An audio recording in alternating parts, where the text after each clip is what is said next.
Hello, everybody. Today, we're going to talk English malt. We've got an impressive panel for you who are ready to talk about tradition, innovation, and the impact on your brewery. And without further ado, let's meet them. Let's start off with the friends over at Brew Supply. Brandon and Brock, tell us a little bit more about yourselves. Well, I'm Brock Targan. I'm the Director of Sales for Brew Supply. I've been with the company for 7 years or plus now. Just able to kind of work in the market. We're a national company. We distribute raw ingredients to a good score of breweries nationally. This is Brandon Martin. I'm the new guy around here. I've been friends with these guys and worked in the original homebrew store years and years ago, and just came on board last September, and just really enjoying getting out and talking to brewers and talking to them all. Awesome. Well, excited to have you both here today. Edford, your turn. All right, James Edford. I am the head brewer at Fort Brewery in Fort Worth, Texas. I've been currently here for a little over 2 years at this facility. More local in town. Did some other breweries, Wild Acre and Cowtown, and been brewing for about 7-8 years now, and absolutely love it. Looking forward to the brewer's perspective that you're going to provide today. Yes. And last but not least, James at French Jupps. Hi, everyone. That's me. I'm James Marino from French Jupps Maltings. We're Great Britain's oldest maltster. I've been with the company for about a year now, and it's a pleasure to connect with you all on the webinar today. So, James, I'm going to throw out this first question to you. What's your go-to malt for rich, complex beer styles? It's a good question. It's also quite tricky because each one of our malts, and malts generally, provide very different flavors and color to different beer styles. The only advice I'd ever really impart to a brewer when choosing a malt variety is just balance is key. So depending on the beer style and the inclusion rate of the malt that you're choosing, just always include whichever variety in a balanced way to complement your hop profiles as well and the other malts. If I had to possibly pick one out in particular, one of my personal favorites is our chocolate malt. Probably down to the fact that it's quite versatile in its application and uses. So you can use it in anything from 1 right up to 10% and more. I was going to give you a hard time if you didn't pick one, so thanks for picking chocolate malt. Edford, how about you? So currently for the French Jupps lineup, we use a lot of the Maris Otter, but specifically we use a lot of the chocolate malt as well.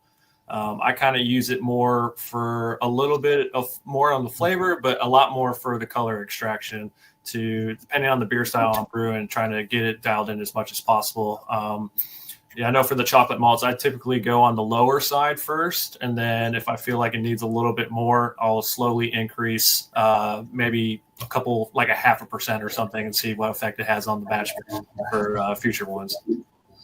Awesome. Thanks a lot, Edford. Now, Brock and Brandon, I don't know if I'm going to get 2 or 1 answers from you both today, but I'm excited to hear what your favorite is. Well, I think the one that stands out the most to me, and also I get a lot of comments on it from brewers when we're going over the French Jupps line, is the pale chocolate. Chocolate malt is, of course, very well known and people use it a lot, but it's much more towards the roasted malt side of things, where pale chocolate really does give you that true kind of milk chocolate flavor that works really well in porters and things like that. And I think that particular malt is my favorite out of the whole group. Okay, Brock. Well, I always used a lot lighter crystals in my beers and stuff, and I really like some IPA styles using this super, super light crystal in there, and just to kind of golden the color a little bit to depth, and a little bit of sweetness in there and that sort of thing. So that's just generally where I've been. But other than that, my stouts and stuff, that extra dark crystal, absolutely love those kind of raisiny, plummy flavors that imparts in those kind of beers. Good feedback, everybody. Now let's learn a little bit more. Now, James at French and Jupps, we're going to turn to you on this one. Let's talk a little bit about crystal versus patent malt. Can you talk to us first about crystal malt, a little bit about the steeping, germination, and roasting process? Yeah, I think possibly a good point I'll give you a fairly holistic overview of our variety and some of that process behind each. So we actually produce 14 handcrafted roasted malts in total. So 7 of which are crystal malts, which you mentioned there. So the process into producing those is that they are, first of all, they're steeped in water, which activates what we call the modification process in the barley grain. And then after they've been steeped for 2 to 3 days, they're then put into germination drums where the grain is evenly and slowly turned. And that's where we start seeing the starches convert into sugars when the grain is roasted. So that's our crystal malt. So in that selection of 7 varieties, you'll get sweet profiles, and as Brock highlighted there, with the very dark crystal malt, you'll get some complex flavor, prune, dried fruit, and nuts as well. And then the other 7 varieties of roasted malts that we produce are what we, at least at French and Jupps, call our patent malts. And these are steeped also, but then rather than that process continuing into germination, they're kilned. And that kilning process stops that germination taking place to a degree where they're far less sweet. They're more heavily roasted. And one of these varieties in particular is our roasted barley. It's quite different to all of the rest of the malts, in as much as that's the only one that we don't treat at all prior to roasting. So we simply just take raw barley grain and place it straight into a roasting drum. The roasted barley, I'm sure you know a bit about it already, but it's probably most associated or recognized for its use in Spanish stouts, give those style of beers that very dark, and in some cases what brewers would describe as a ruby red color when held up to the light. So yes, while the crystal and patent malts are treated differently, they all represent the category of roasted malts, which is what we specialize in here at French and Jupps.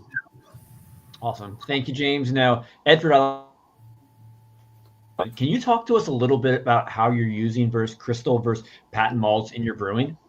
Yeah, so we do a lot of lighter styles here for the most part, but for a lot of our IPAs and more of our maltier styles, it's kind of just looking at the flavor wheel for me at first, kind of seeing like, I know here's the suggested ratio to use or percentage, but, I'm looking for these flavors to pop out in certain points throughout the beer when you're drinking it.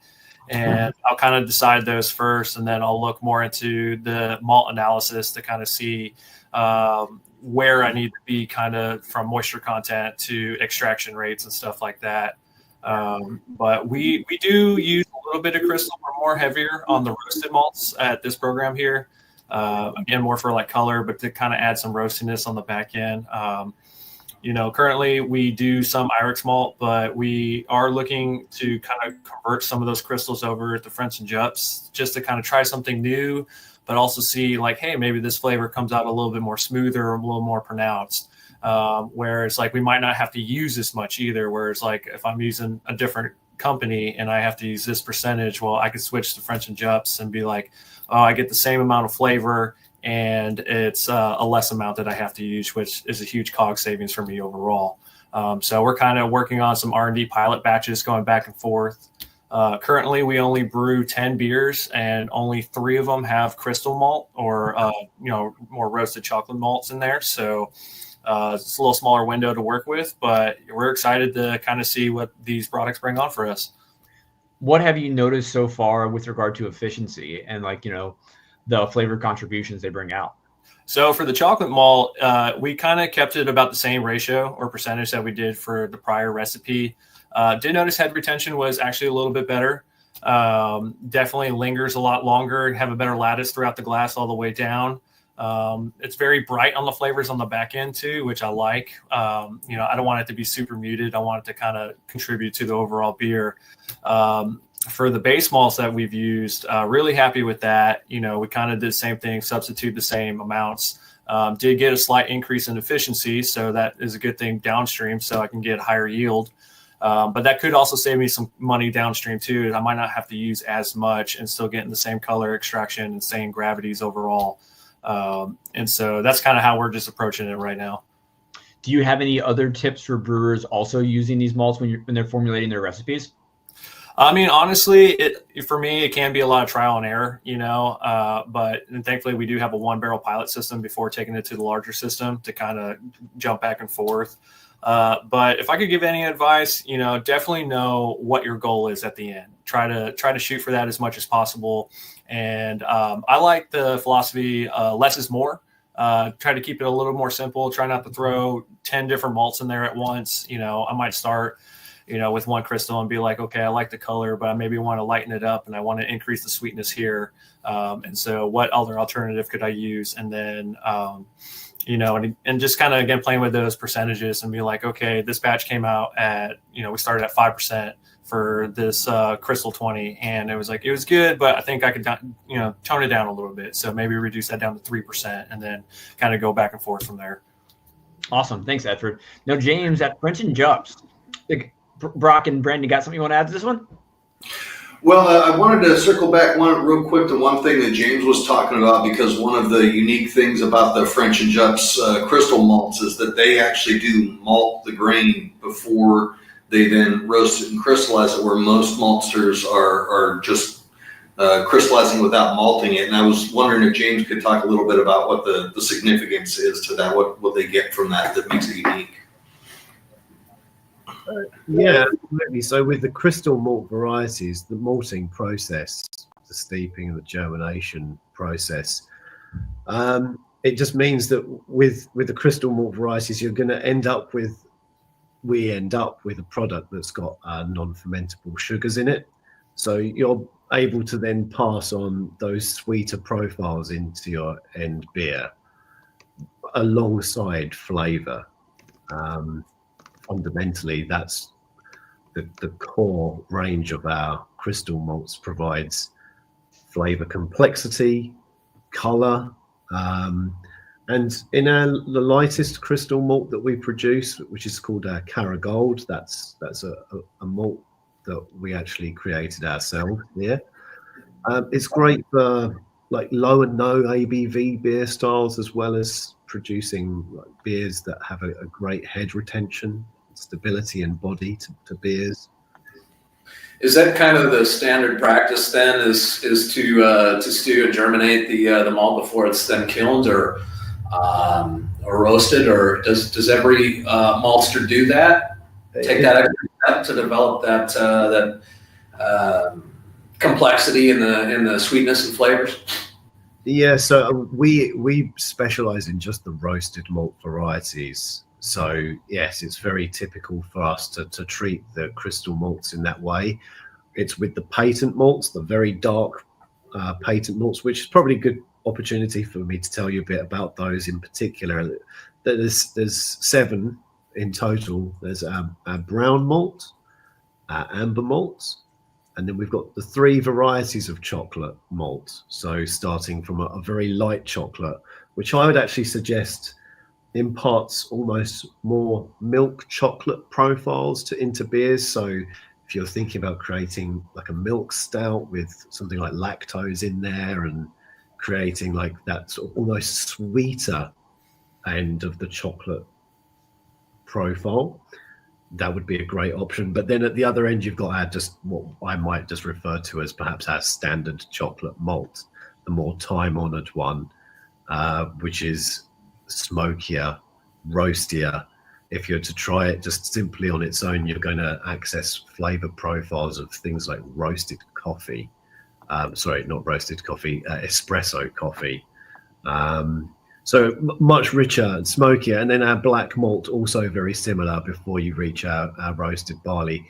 And it's the patent malts that are then kilned to stop the sweeter profiles coming through in the end beer. So doing tastings side by side, which we do here each week, just to test consistency from a flavor point of view as well as a color point of view. You'll really notice how those change and evolve throughout the range of roasted malts that we produce. Edford, either you or James, could you offer up any advice for brewers looking for, using some of these darker malts, like a difference between the black malt and the roasted barley, and what certain instances you would use either or are they interchangeable? Was that to me? You can go first, yeah. It's a great question, and for me personally, it's probably a good opportunity for me to express that I'm not a brewer, so I'm always a little apprehensive to sort of instruct a brewer on how they should or shouldn't use ingredients to produce their end goal. But I've got a couple of beers here from the UK. So, for example, chocolate malt you might associate perhaps more with a stout, for example. It's very dark.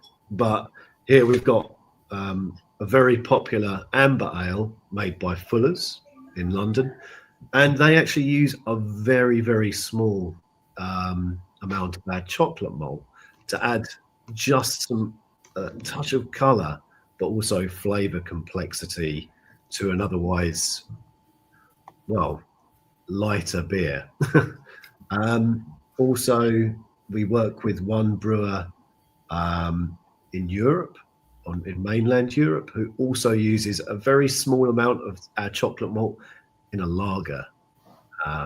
So again, you're not necessarily using just what we call a patent malt to create a stout or a porter, but you can use it in very small inclusion rates alongside crystal malts to offer you both sweetness but some color and flavor complexity as well. But then also we've got a beer here actually, which we had a collaboration with a craft brewer with Pro Brew, and they used a load of chocolate malt in this. It's a Texan pecan pie stout. So I think depending on, actually I think what you mentioned earlier, James, depending on like your final outcome, are you looking for very roasty, smoky profiles or sweeter profiles? What's the end beer going to be, or dictate, I suppose, which one of our malts and to what degree we're going to use them in? So kind of talking with that too, we kind of approach it the same, depending on the malt style. So chocolate malt, a lot of brewers automatically assume that for stouts and porters. Of the three that we're currently using chocolate or patent or crystal malts in, our Irish Red, for example, we started with a pale chocolate, and it was just something that was adapted from the recipe when I came on. And, as we were kind of going through competitions and just getting general consumer feedback, it was overall really good, but all of them kind of had the same consistent answer of like, it could use more complexity. And so we were primarily using that pale chocolate just as a color extraction, really, and to kind of help with head retention. But we actually switched over to a more potent chocolate malt, and on the back end of the beer, it really kind of gives it more of a rounded, like kind of roasty complexity with that style of beer, very malty. And it's definitely given us a lot better feedback, especially from a consumer point of view.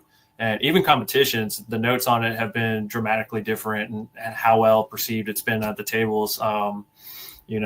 I think the last two we've submitted, those hit the final table. So we're very happy with the results on that. And we don't do a whole lot of stouts right here currently at the moment, very seasonal if we do like a one-off.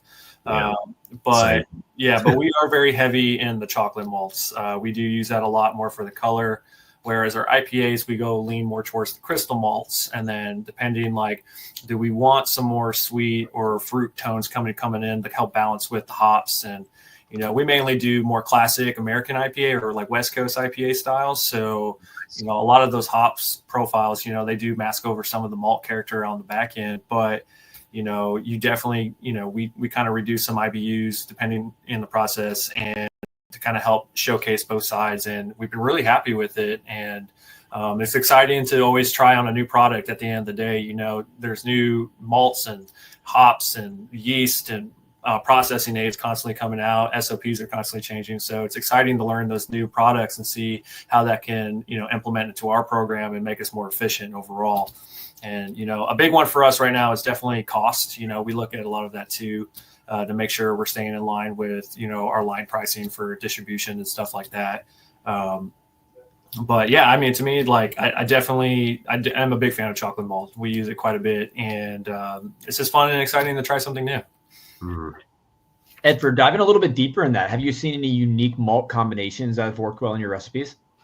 Yeah, so I mean, right now, like I said, with the chocolate, we do that a lot in two different styles that we currently brew. Kind of switching from different crystals. Right now, currently, we're doing a little bit more of a different brand, but we're slowly implementing French Jupps in right now. It's interesting just to kind of see like, all right, with this crystal malt, we're getting kind of the sweetness or we're getting kind of this caramel note.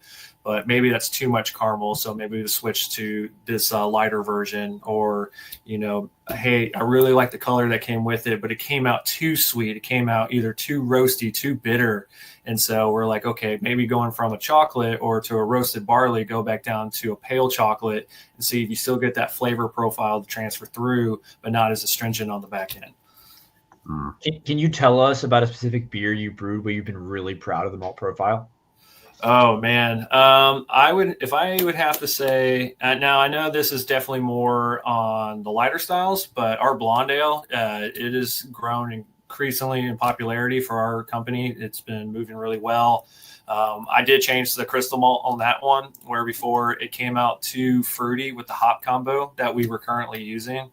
It was more of like a hoppy pale ale to some extent, but you weren't really getting any malt complexity with it. So we kind of reduced some of the boil additions into that, especially on the late end. And then we kind of reduced the crystal malt down to a different degree, to a lower degree. And it's been killing it for us. So I'm very happy with that. And then my previous example was our Irish Red, where we were starting with a pale chocolate malt and we just wanted a little bit more roasty complexity on the back end. So we stepped it up to a chocolate malt. And one, it was able to allow us to use less, but two, we were getting a better complex flavor too. So it's helping me out in two different ways. Now, we've talked a lot about process and the flavor profile so far of quite a few malts. James, I'd like to turn it back to you to talk to us a little bit more about the history of French Jupps. I mean, literally, the company goes back to 1689. Give us the massive rundown in a short period of time of your company's history. Yes. So you're absolutely right. 1689 was the dates that we started as a business. At that point in time, what do you remember most about that year? It was a great year. At that point, the Jupp family, who still own the business today with David Jupp as our chairman, we were just farmers. We hadn't started malting at that point.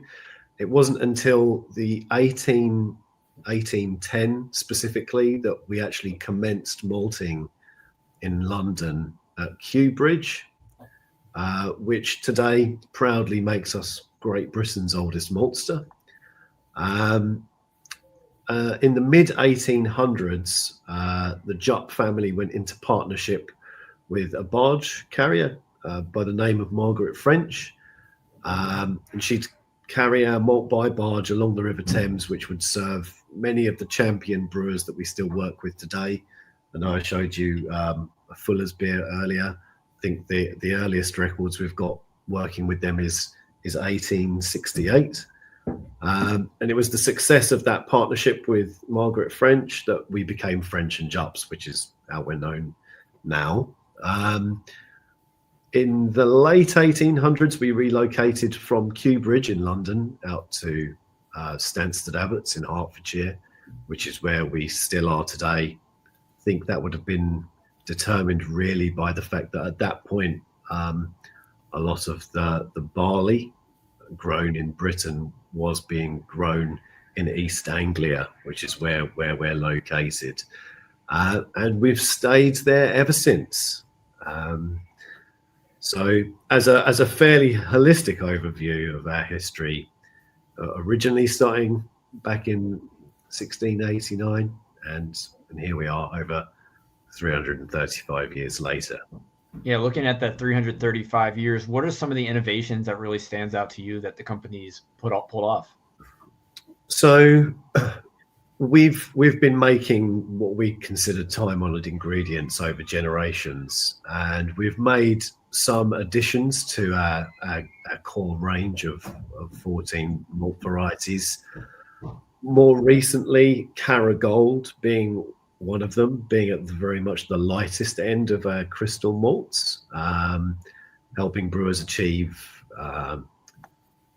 flavor and sweetness while providing a good option for something like a low or no ABV beer. But also within our range of chocolate malts, we've opened that up from just one chocolate variety to the three that we've mentioned today. So that's some of the innovation, but typically I would describe French and Jupps really specializing in, as I say, time-honored ingredients and serving a lot of the British regional brewers who have been brewing their beers for just as long. So not necessarily reinventing the wheel with what we do, but making consistent quality malts using the finest barley. And I guess that really speaks to why your malts are suited for both modern and traditional breweries. Yes. So we obviously work with a lot of regional breweries here in the UK who make a lot of cask ale. So yeah, their recipes have been around for generations.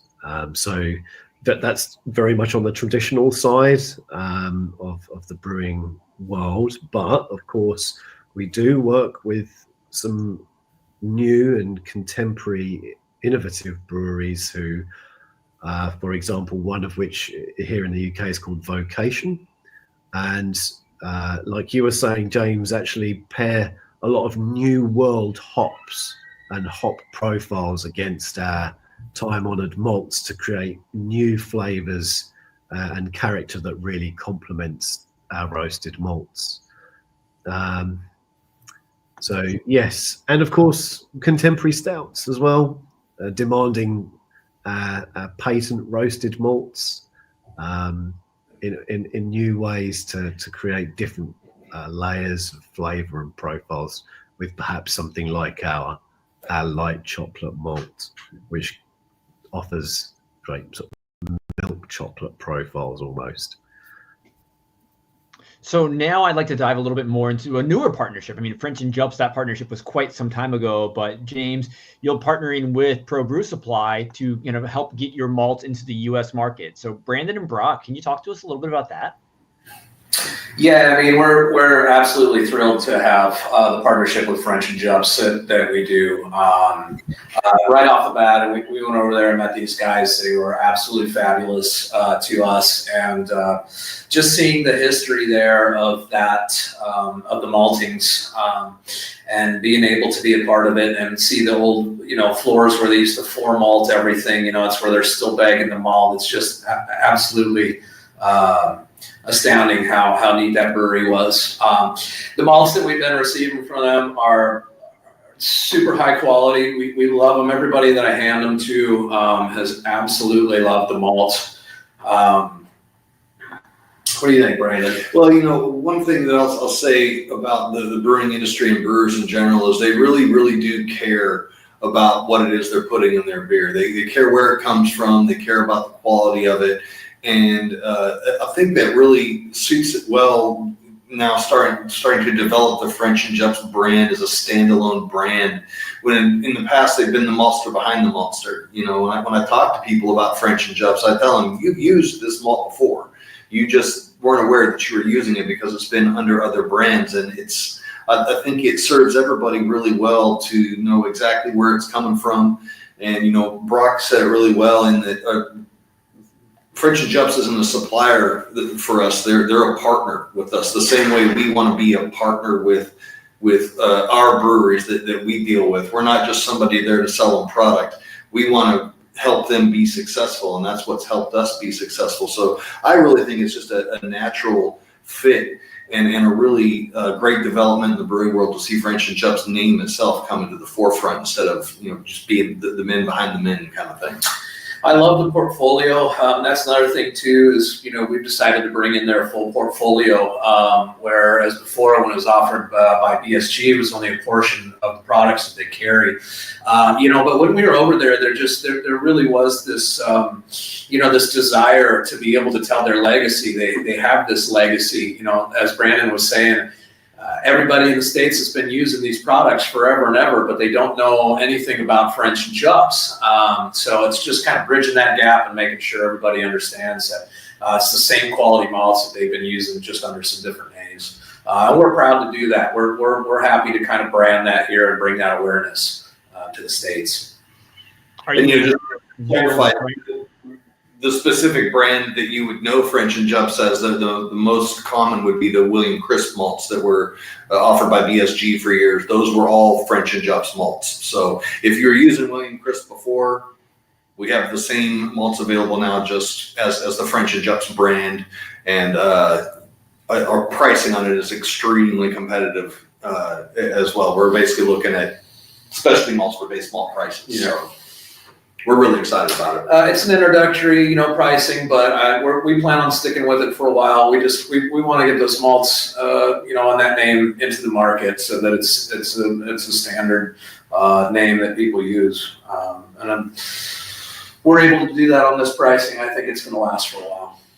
Brock, why would you say, you know, American brewers should care about sourcing authentic English malts? Then Edford, I'd love your thoughts on that too.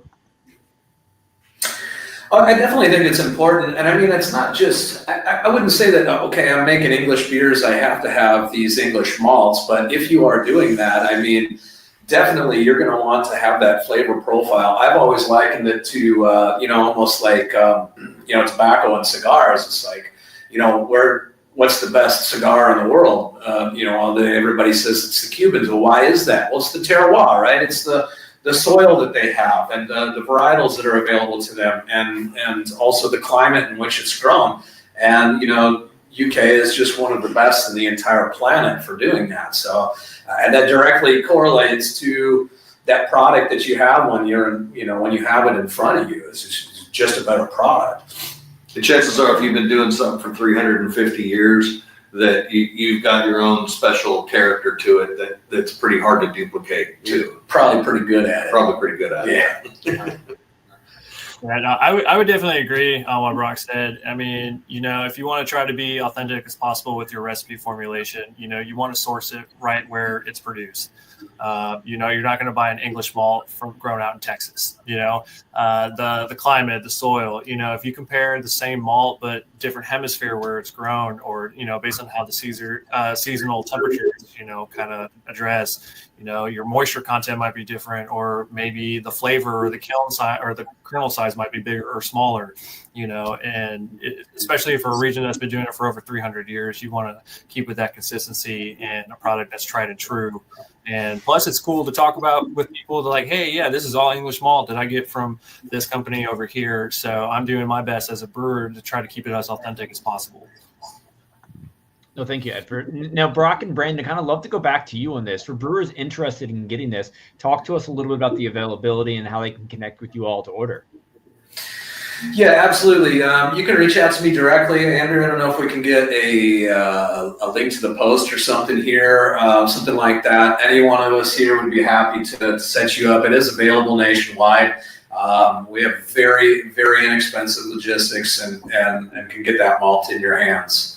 And if you go to brewsupply.com and just request to be set up with an account, I promise you one of us will be in touch with you faster than you think we will. And those malts were just made and shipped to us as well. So if you get them now, you're getting one of the freshest products that are available in the United States right now through Brew Supply. Can definitely contest on the logistics side. So if you email them, they'll hit you back up in 5 minutes. It's great. So. Yeah, customer service is so important. Yeah. I like to say we do a couple of things well. We're very, very, very fast about our turnaround as quick as we can possibly be. And the other thing is just being accessible. My card has my personal cell phone on it, and anyone that wants to call me anytime or text me is more than welcome to do so. The other thing too is if you were using the William Crisp malts before, and our naming is a little bit different than theirs was. If you have any questions in terms of I was using the Crisp 77, what is it now? We have all the crossover information on that, and we can make it available so I want to buy the same thing I was buying before, and this is what it is. That is another thing I kind of wanted to clarify, especially since we've got James on here too, is that we were kind of talking about how things have evolved over the years. And a lot of the maltsters we've seen have started going to an SRM just because the analysis is way better than it used to be with the regular Lovabond. So if you have that, like he said, that Crystal 77, it might actually not be that 77 Lovabond. It was a 77 SRM, something like this. James, can you speak to that at all?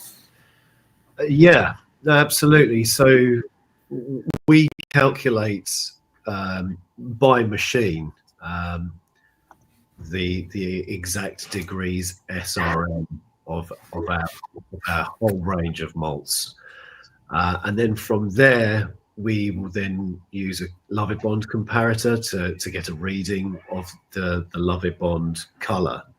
But we want to get the degrees SRM correct first because it gives us a much more detailed and accurate reading of what the color profile is of that malt. So these processes have become further developed over the years.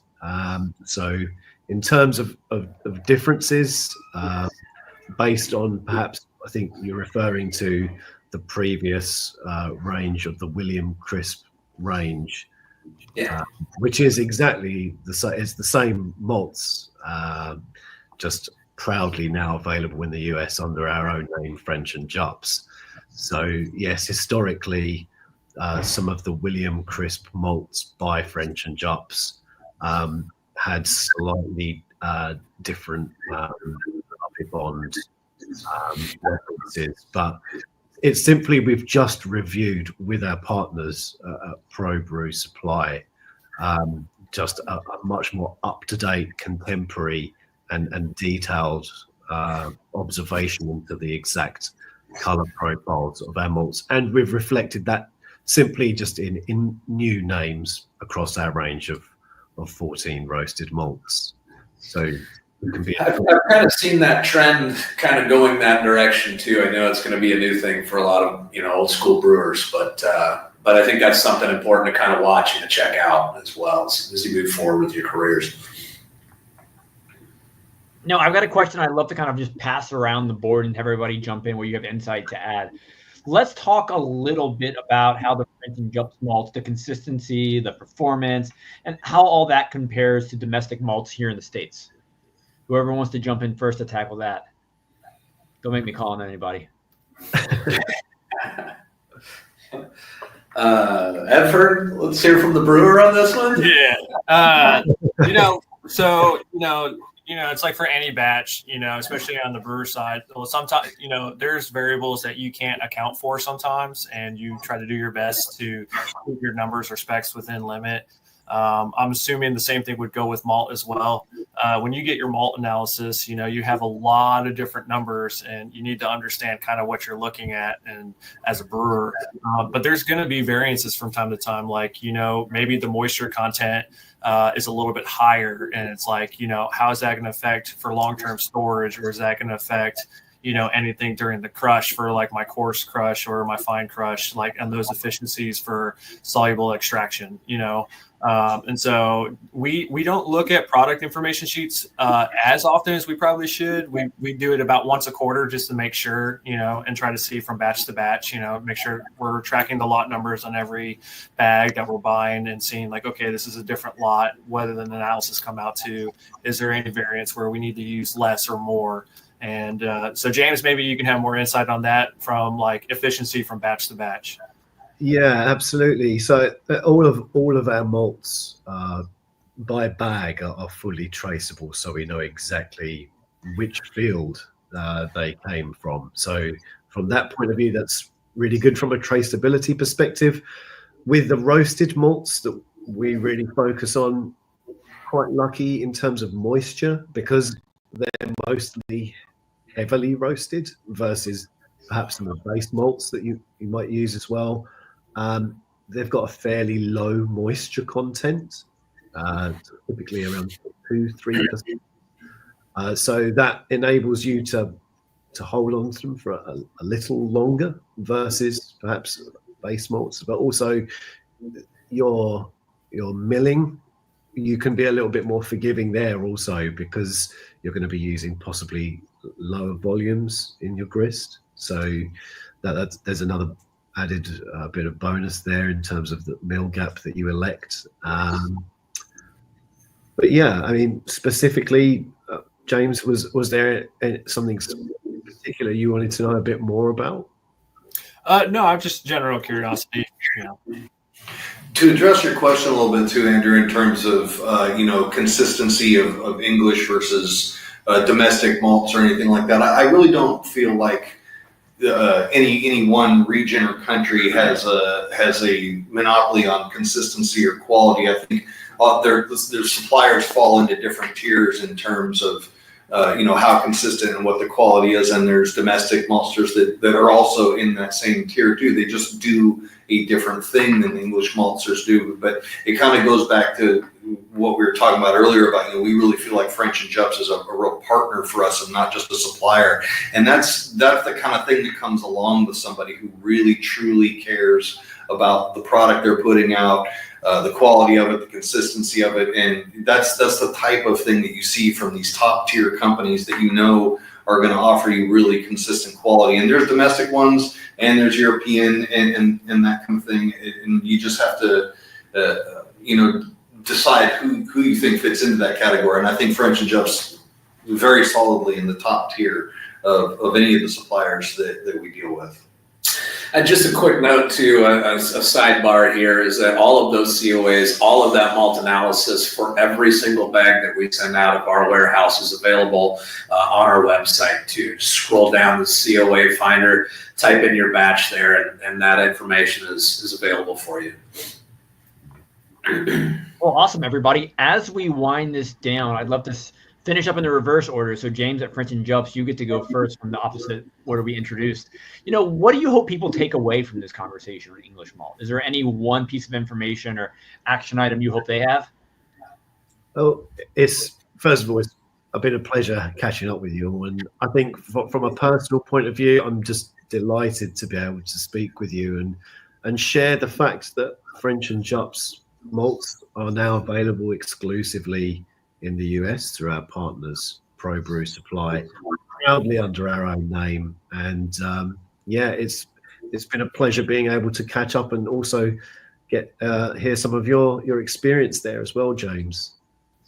Well, we're just a few weeks away from the Craft Brewers Conference if people are listening to us live. So, James, I know I'm excited to meet you face-to-face in a few weeks.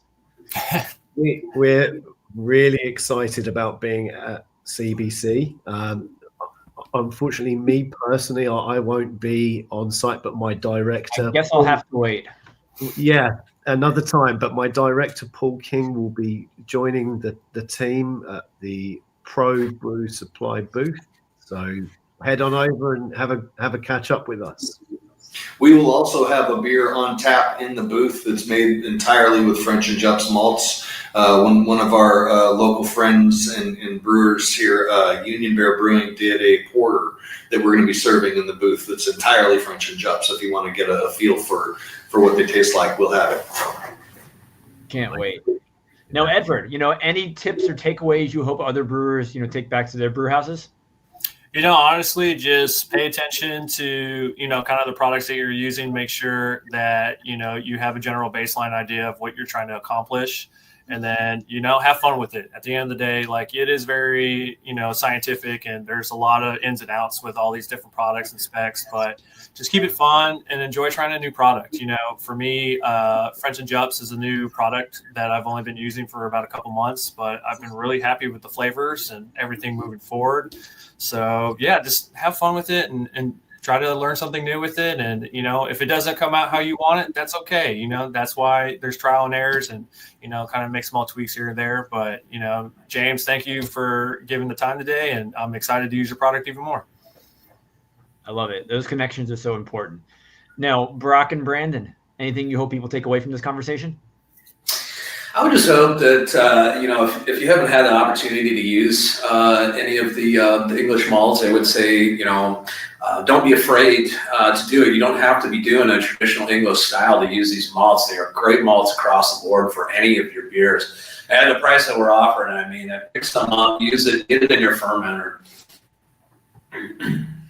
Yeah, I think when we first really started taking samples of this stuff out to brewers and that kind of thing, there's several malts in there that kind of stand out that you want to build a beer around that particular malt. The amber malt, the light chocolate, a few of them, it inspires you and gives you ideas. And I think that's a really cool aspect of these malts.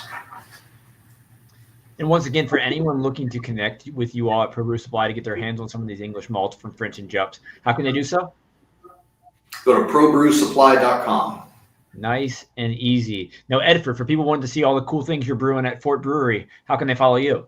Follow us on our social media, Fort Brewery, at Instagram, whatever the handle is. I apologize on that. We do have a Facebook page as well, and then that's kind of about it. Just general, and then Untapped reviews. And James, lastly, where can I find you for a pint next time I want to come over across the pond? In many of our pubs. There's not just one. But if you want to get in touch with us, you can reach us at frenchandjupps.com. You'll find other links to our socials from there. Awesome. Well, James, Edford, Brock, and Brandon, it's been a pleasure talking English malts with you all. Hope to share a pint soon. That English porter at CBC does sound quite tasty. Thanks again for the time hanging out today. See you soon. Thanks, Andrew. Cheers.